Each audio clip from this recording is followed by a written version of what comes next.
India market invest মাইন্ডসেটে আপনাদের স্বাগত। যা চ্যানেল নতুন এসেছেন তাদেরগুলো প্লিজ চ্যানেলটাকে সাবস্ক্রাইব করবেন, লাইক করবেন, বেল আইকনটা প্রেস করবেন, তার সাথে অল বাটনটা প্রেস করবেন।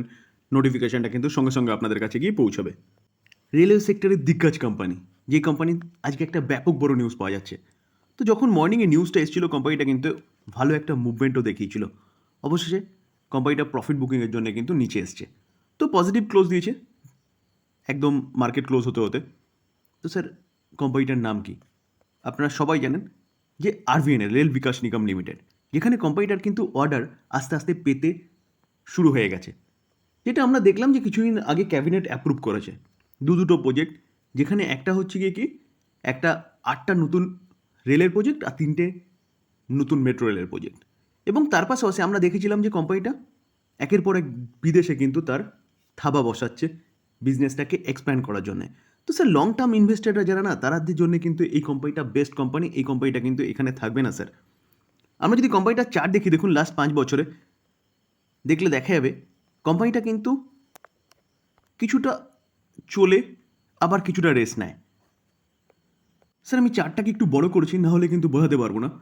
দেখুন, কিছুটা চলার পরে কিন্তু এখানে চলেছে, তারপরে রেস্ট নিয়েছে এতক্ষণ, আবার এখানে চলেছে, আবার রেস্ট নিয়েছে, আবার একটু চলেছে, আবার রেস্ট নিয়েছে, আবার চলেছে, আবার রেস্ট নিয়েছে, আবার চলেছে, এখন কিন্তু রেস্টের পালা। তো স্যার, একটু ধৈর্য ধরুন, কোম্পানি কিন্তু আবার ছুটতে শুরু করবে।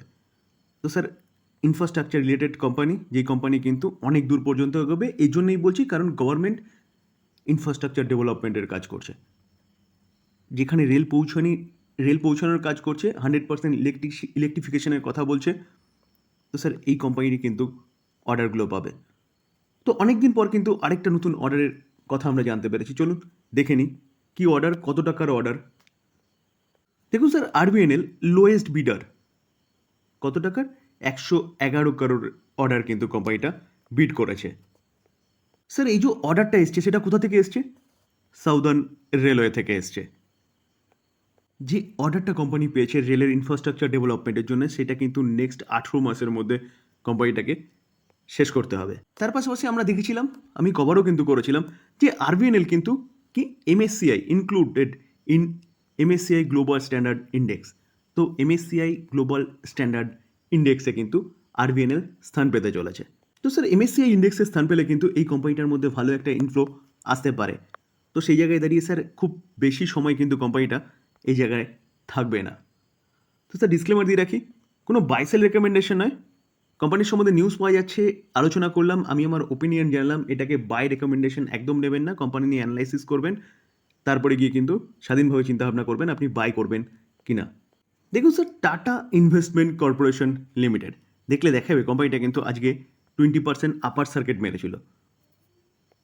যারা জানেন না তাদের জন্য বলে রাখি, দেখুন স্যার, টাটা ইনভেস্টমেন্ট এই কোম্পানিটা কিন্তু টাটা গ্রুপের যতগুলো কোম্পানি আছে সবকটা কোম্পানির মধ্যে কিন্তু এর ইনভেস্টমেন্ট রয়েছে। তার পাশাপাশি বাইরেও কিন্তু বাইরে আদার্স কোম্পানিগুলোর মধ্যেও কিন্তু এর কোম্পানিটার ইনভেস্টমেন্ট রয়েছে। তো কোম্পানিটা কিন্তু ইনভেস্টমেন্ট রিলেটেড কাজ করে।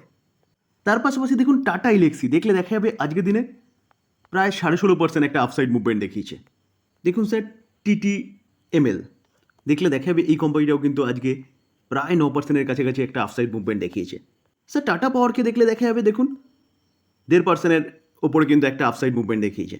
তো স্যার, এইভাবে টাটা গ্রুপের অনেকগুলো কোম্পানি কিন্তু ভালো একটা মুভমেন্ট দেখিয়েছে। মুভমেন্ট দেখানোর পিছনে কারণ কি স্যার? কারণ, চলুন কারণটা একটু বোঝার চেষ্টা করি। স্যার, কারণটা হচ্ছে এটাই, যে টাটা সন্স যেই কোম্পানিটা এনবিএফসি কোম্পানি ছিল, তো সে কোম্পানিটা কিন্তু কি করতে চাইছে, অ্যাভয়েড করতে চাইছে ম্যান্ডেটরি লিস্টিং। যে আরবিআই গাইডলাইন্স বের করেছিল যে 2025-এর সেপ্টেম্বরের মধ্যে যতগুলো আপার লেয়ার এনবিএফসি রয়েছে, প্রতিটা আপার লেয়ার এনবিএফসিকে কী করতে হবে, স্টক মার্কেটে লিস্টেড হতে হবে, একদম ম্যান্ডেটরি লিস্টিং। তো সেই জায়গায় দাঁড়িয়ে এনবিএফসি টাটা সন্স যে কোম্পানিটা, সেই কোম্পানিটাও কিন্তু এনবিএফসি কোম্পানি হিসেবে পরিচিত। আর বলতে পারেন টাটা গ্রুপের মেন হেড টাটা সন্স। তো স্যার, এই কোম্পানিটাকে এই রুলস অনুযায়ী কী করতে হতো, ম্যান্ডেটরি লিস্টেড হতে হতো। তো এই ম্যান্ডেটরি লিস্টটাকে অ্যাভয়েড করার জন্য টাটা সন্স কিন্তু চেষ্টা করছে, টাটা গ্রুপ চেষ্টা করছে, এবং টাটা সন্সকে ম্যান্ডেটরি লিস্টিংয়ের থেকে বাঁচানোর জন্য তারা কি করেছে, যে ডেট ছিল কোম্পানিটার 20,000 কারোর, সেটা তারা রিপে করে দিয়েছে। তো রিপে করে আরবিআইকে তারা যে এনবিএফসি যে সার্টিফিকেট ছিল, সেই সার্টিফিকেটটা সারেন্ডার করে দিয়েছে। দেখুন স্যার, এই আর্টিকেল দেখলে দেখতে পারবেন যে Tata sons the holding company of Tata group has voluntarily surrender its certificate for registration of the reserve bank of India. অর্থাৎ রিজার্ভ ব্যাঙ্ক অফ ইন্ডিয়ার থেকে যে এনবিএফসির যে সার্টিফিকেট তারা পেয়েছিল, সেই সার্টিফিকেটটা তারা কিন্তু সারেন্ডার করে দিয়েছে। তার জন্যই যা ডেপ্থ ছিল বা যা কর্জা ছিল, সেই কর্জাটা তারা কী করেছে, পে করে কিন্তু এই সার্টিফিকেট সারেন্ডার করেছে। তো reported by the Economic Times. তো স্যার, ইকোনমিক টাইমস অনুযায়ী কিন্তু এই নিউজটা আমি আপনাদের সামনে তুলে ধরলাম। তো স্যার, এই আর্টিকেলটা দেখলে দেখা যাবে, দেখুন, tata Son surrender it's NBFC registration. তো স্যার, এই কারণে কিন্তু এই কোম্পানিগুলো কি করছে, যে ভালো একটা মুভমেন্ট দেখিয়েছে। কারণ টাটা সন্সের মধ্যে কিন্তু টাটা ইনভেস্টমেন্ট বলুন, টাটা এলএক্সি বলুন, এগুলোর কিন্তু ভালো একটা হোল্ডিং রয়েছে। দেখুন স্যার, এই আর্টিকেল দেখলে বুঝতে পারবেন যে সেপ্টেম্বর 2022 কিন্তু আরবিআই এই গাইডলাইন্সটা এনেছিল যে টাটা সন্স কিন্তু এই যে নন ব্যাঙ্কিং ফাইন্যান্সিয়াল কোম্পানি, আপার লেয়ার এনবিএফসি যেটাকে বলা হচ্ছে, তার মধ্যে পড়ে। এবং যেসব কোম্পানিগুলো আপার লেয়ার এনবিএফসির মধ্যে পড়ে, সেসব কোম্পানিগুলোকে কী করতে হবে, 2025-এর মধ্যে, 2025-এর সেপ্টেম্বরের মধ্যে মার্কেটে লিস্টেড হবে। তার জন্যই কিন্তু বাজাজ হাউজিং ফাইন্যান্স তার শেয়ার আইপিওতে লিস্টেড করতে চাই, মার্কেটে লিস্টেড করতে চাইছে, আইপিও আনতে চলেছে।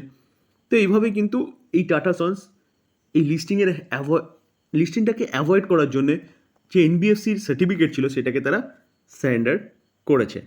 স্যার, মূলত এই কারণ কোম্পানিগুলো, আজকে টাটা গ্রুপের কিছু কোম্পানি ভালো মুভমেন্ট দেখানোর পিছনে। কেফিন টেকনোলজি দেখলে দেখা যাবে, দেখুন, আজকের দিনে কোম্পানিটা 13% ওপরে কিন্তু একটা আফসাইড মুভমেন্ট দেখিয়েছে। এই কোম্পানিটা এক বছরে দেখলে দেখা যাবে, এক বছরে 170% আফসাইড মুভমেন্ট দেখিয়েছে। এবং কোম্পানিটা যদি আমরা 5 বছরে দেখি, দেখলে দেখা যাবে 223% একটা আফসাইড মুভমেন্ট দেখিয়েছে। যেখানে কোম্পানিটা লিস্ট হয়েছে কবে, ডিসেম্বর 2022-এ। তো 5 বছরও কিন্তু হয়নি, কোম্পানিটা অনলি ফর 2 বছর হতে চলেছে। সেখানে 2 বছরে কিন্তু কোম্পানিটা 232% একটা রিটার্ন দিয়েছে। তো কোম্পানিটা কাজ কী করে দেখুন স্যার, এই যে কোম্পানিটা কেফিন টেকনোলজি কি বলছে, limited is a leading technology driven financial service platform. অর্থাৎ ফাইন্যান্সিয়াল সার্ভিস কিন্তু কোম্পানিটা প্রোভাইড করে। তার মধ্যে মিউচুয়াল ফান্ড বলুন, আইপিও রিলেটেড কাজ বলুন, এছাড়া ফান্ড ম্যানেজমেন্টও বলুন, যেখানে মালয়েশিয়া বলুন, ফিলিপিন্স এবং হংকংয়েও কিন্তু কোম্পানিটার এক্সপোজার রয়েছে। তো স্যার, এই কোম্পানিটার যখন মার্কেট ভালো সময়ে থাকে, এই কোম্পানিটারও কিন্তু বিজনেস বাড়ে, as it is BSc, as it is CDSL. তো স্যার, যখন থেকে এই কোম্পানিটা লিস্টেড হয়েছে, অর্থাৎ ডিসেম্বর 2022, সেই সময় থেকে কিন্তু মার্কেটের বুল রান চলছে। এই কোম্পানিটা তার জন্য কিন্তু এতটা ভালো মুভমেন্ট দেখাচ্ছে। তো যেরকমভাবে আমরা দেখেছিলাম খারাপ সময়ে সিডিএসএল বলুন বা বিএসসি বলুন বা ক্যাম্পস বলুন কারেকশন হয়েছিল, এই কোম্পানিটাও কিন্তু কারেকশন হবে। তো স্যার, এই কোম্পানিটাকে নিয়ে ভালো নিউজ পাওয়া যাচ্ছে। চলুন নিউজটা কী পাওয়া যাচ্ছে সেটা একটু দেখি। নিউজ কি বলছে, যে আজকে 10% ওপরে জাম মারার পিছনে কারণ কি, কারণ হচ্ছে হেভি ভলিউম এবং পজিটিভ আউটলুক। দেখুন স্যার, যেটা একটু আগে বললাম, যে মার্কেটের ভালো সময় কোম্পানিগুলো কিন্তু দৌড়বে। তো তার জন্যই কিন্তু এই কোম্পানিটা ভালো দৌড়চ্ছে। ইন্ডিভিজুয়ালি কোনো নিউজ তেমন কিছু নেই। তো স্যার, কোম্পানির সম্বন্ধে নিউজ পাওয়া যাচ্ছে, তার জন্য আলোচনা করলাম। এটাকে বাই সেল রেকমেন্ডেশন হিসেবে নেবেন না, কারণ কোম্পানি তার হাই চলছে, অল টাইম হাই। তো এখান থেকে কিন্তু কারেকশনও হতে পারে, কারণ ব্রোকিং হাউসগুলো কিন্তু সেরকমই কথা বলছে। দেখুন, নুভামা জাস্ট 17 মিনিট আগে এই আপডেটটা পাওয়া যাচ্ছে যে নুভামা 900 টার্গেট দিচ্ছে এই কেফিন টেকনোলজি। এবং তার পাশাপাশি দেখলে দেখা যাবে, দেখুন, কোটাক 770 টার্গেট দিচ্ছে। দেখুন, কেফিন টেকনোলজি, আইআইএফএল টার্গেট দিচ্ছে কত, 925। তো স্যার, আমি এই বলছি না যে ব্রোকিং হাউস বলছে বলে এই জায়গাটায় এরকম কারেকশন হবে।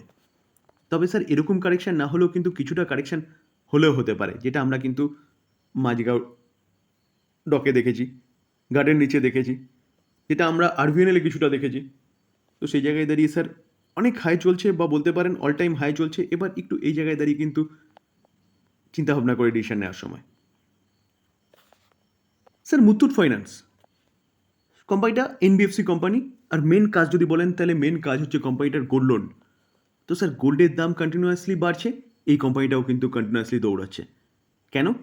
কারণ স্যার, গোল্ডের দাম যত বাড়বে তত কিন্তু এই কোম্পানিটার বিজনেস বাড়বে। অর্থাৎ লোন দেওয়ার যে বিজনেস, আপনি গোল্ড নিয়ে যাচ্ছেন, কোম্পানিটা লোন প্রোভাইড করছে। দামটা কিসের ওপর হচ্ছে? গোল্ডের দাম যে জায়গায় থাকছে সেই জায়গায়। আপনি 10 গ্রাম গোল্ডের দাম বছর দেড়েক আগে কত ছিল? মোটামুটি 45-50। তো 10 গ্রাম বছর দেড়েক আগে নিয়ে গেলে কোম্পানিটা অনলি ফর আপনাকে হয়তো 45 বা 50 হাজার টাকা দিত। তো এখন গোল্ডের দাম কত হয়ে গেছে? 70-এর উপরে চলে গেছে আবার। তো তো স্যার 70-এর উপরে যাওয়ার জন্য এই কোম্পানিটা কিন্তু আপনাকে তত টাকাই লোন প্রোভাইড করবে যত টাকা দাম থাকবে গোল্ডের।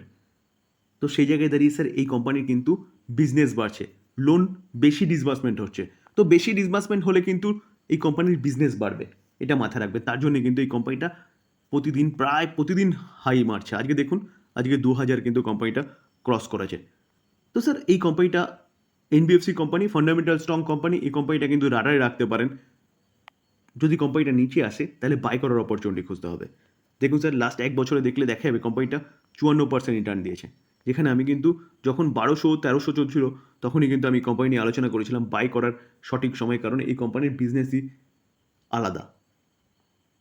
ডিসক্লেমার আবারও দিয়ে রাখি স্যার, কোনো বাই সেল রেকমেন্ডেশন নাই। কোম্পানির সম্বন্ধে নিউজ পাওয়া যাচ্ছে, সেটা নিয়ে আলোচনা করলাম, টোটালি লার্নিং পারপাস। এটাকে বাই সেল রেকমেন্ডেশন নেবেন না, কারণ আমি এতবার ডিসক্লেমার এই জন্যই দিচ্ছি কারণ সবাই কমেন্টসে দেখি যে স্যার আপনি বলেছেন আমি বাই করেছি, এবার তো কোম্পানিটা নিচে এসছে। স্যার আপনাকে স্টাডি করার কথা বলছি, কোম্পানিগুলো ভালো আর লং টার্ম ইনভেস্টমেন্টের কথা বলছি, মানে মিনিমাম 5 বছর। 5 বছর হোল্ড করুন, তারপরে দেখুন নিচে তো আসবেই, কারণ মার্কেটের এটাই সিস্টেম যে কখনো উপরে যাবে কখনো নিচে আসবে। তো নিচে আসলে ভালো ভালো কোম্পানিগুলো এভারেজ করতে হয় স্যার। আলোচনা এই পর্যন্ত। যদি আলোচনা ভালো লাগে, যারা চ্যানেল নতুন এসেছেন তাদের প্লিজ চ্যানেলটাকে সাবস্ক্রাইব করবেন, লাইক করবেন, বেল আইকনটা প্রেস করবেন, তার সাথে অল বাটনটা প্রেস করবেন, নোটিফিকেশনটা কিন্তু সঙ্গে সঙ্গে আপনাদের কাছে গিয়ে পৌঁছবে। থ্যাংক ইউ, ভালো থাকবেন।